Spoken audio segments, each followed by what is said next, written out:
Rekan-rekan aparatur sipil negara, selamat datang. Pernah nggak sih merasa kebijakan yang kita buat itu kayaknya jalan di tempat? Padahal tuntutan masyarakat di luar sana terus bergerak maju. Kalau pernah, Anda nggak sendirian. Di dunia yang serba cepat ini, organisasi kita, organisasi publik, nggak bisa lagi statis.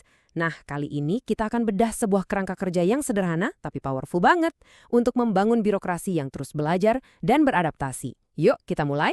Coba deh tanyakan ini ke diri sendiri dan ke tim di kantor. Ini bukan sekedar pertanyaan basa-basi loh, karena peningkatan berkelanjutan itu sekarang bukan lagi pilihan atau tugas tambahan, tapi sebuah keharusan supaya kita tetap relevan. Apa artinya relevan? Artinya, layanan yang kita berikan itu benar-benar nyambung dan menjawab kebutuhan warga, bukan cuma sekedar centang hijau di laporan. Nah, jadi apa sih tujuan utamanya? Tenang, ini bukan soal nambah-nambahin tumpukan pekerjaan, justru sebaliknya. Tujuannya adalah membangun sistem yang bikin kita kerja lebih cerdas, bukan cuma lebih keras. Pertanyaannya, gimana caranya? Oke, kita masuk ke bagian pertama untuk paham dulu kenapa hal ini krusial banget. Intinya cuma satu ya. Ini, masyarakat itu dinamis. Teknologi makin canggih, tantangan baru terus bermunculan. Kalau organisasi kita kaku, birokratis, dan gak mau beradaptasi, kita bukan cuma bakal ketinggalan. Lebih dari itu, kita bisa gagal memenuhi mandat utama kita, yaitu melayani publik. Jadi ini bukan cuma soal efisiensi, tapi soal urgensi dan tujuan kita bersama sebagai abdi negara. Oke, pertanyaannya mulainya dari mana? Semuanya itu berawal dari satu hal yang paling mendasar, mendengarkan. Yuk kita coba ubah cara pandang kita sedikit. Masukan dari internal, apalagi keluhan dari masyarakat, itu bukan gangguan. Anggap saja itu adalah data gratis, harta karun yang sangat berharga untuk perbaikan. Konsep kuncinya adalah feedback loop atau siklus umpan balik. Coba bayangin ini kayak sistem radar deh. Kita melakukan sesuatu, terus kita lihat dan ukur dampaknya, kita analisis hasilnya, dan informasi itu kita pakai untuk membuat langkah selanjutnya jadi jauh lebih baik. Lebih tepat sasaran. Proses ini muter terus, tanpa henti. Inilah mesin pembelajarannya. Nah, gimana cara kerjanya di lapangan? Gampang banget kok, cuma 4 tahap. Pertama, ada aksi. Contohnya, kita meluncurkan aplikasi layanan publik yang baru. Kedua, kita lihat dampaknya, gimana respon masyarakat. Ketiga, kita kumpulkan data, ada keluhan apa, masukannya apa aja. Keempat, berdasarkan data itu kita lakukan adaptasi, mungkin aplikasinya kita perbaiki.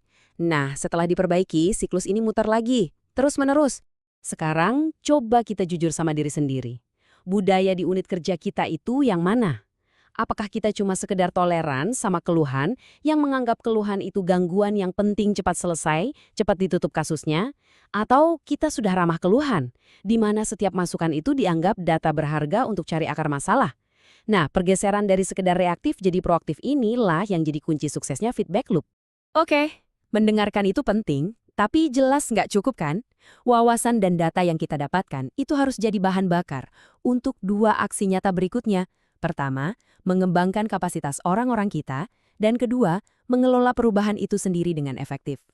Investasi terbaik bagi sebuah organisasi adalah investasi pada sumber daya manusianya. Ini bukan cuma soal ngasih pelatihan teknis loh, tapi juga soal soft skills kayak komunikasi dan kepemimpinan, termasuk juga program mentoring, coaching, dan yang penting menciptakan jalur karir yang jelas. Kenapa? Karena staf yang berdaya dan termotivasi adalah mesin penggerak utama perubahan. Coba deh, lihat angka ini. Mengejutkan kan? Ternyata sampai 70% inisiatif perubahan itu gagal di tengah jalan. Kenapa bisa begitu? Seringkali bukan karena idenya yang jelek, tapi karena proses perubahannya tidak dikelola dengan baik. Mungkin karena menghadapi tembok birokrasi atau budaya yang sudah nyaman dan enggan berubah. Jadi, gimana caranya supaya kita nggak termasuk dalam 70% yang gagal itu? Kuncinya ada 3, dan ini simpel banget. Pertama, komunikasikan kenapanya. Kenapa kita harus berubah? Biar semua orang paham urgensinya. Kedua, beri dukungan penuh. Sediakan pelatihan, sediakan sumber daya, jangan cuma disuruh berubah tapi nggak dibekali apa-apa. Dan ketiga, yang sering banget dilupakan, rayakan kemenangan-kemenangan kecil. Ini penting untuk jaga semangat dan momentum. Oke, kita sudah mendengar, belajar, dan mencoba berubah. Tapi, gimana kita tahu kalau kita ini bergerak ke arah yang benar? Jangan-jangan kita cuma muter-muter di tempat. Nah, disinilah komponen krusial berikutnya masuk, monitoring dan evaluasi. Ada kutipan yang bagus banget dan relevan sekali, apa yang tidak bisa diukur, tidak bisa ditingkatkan.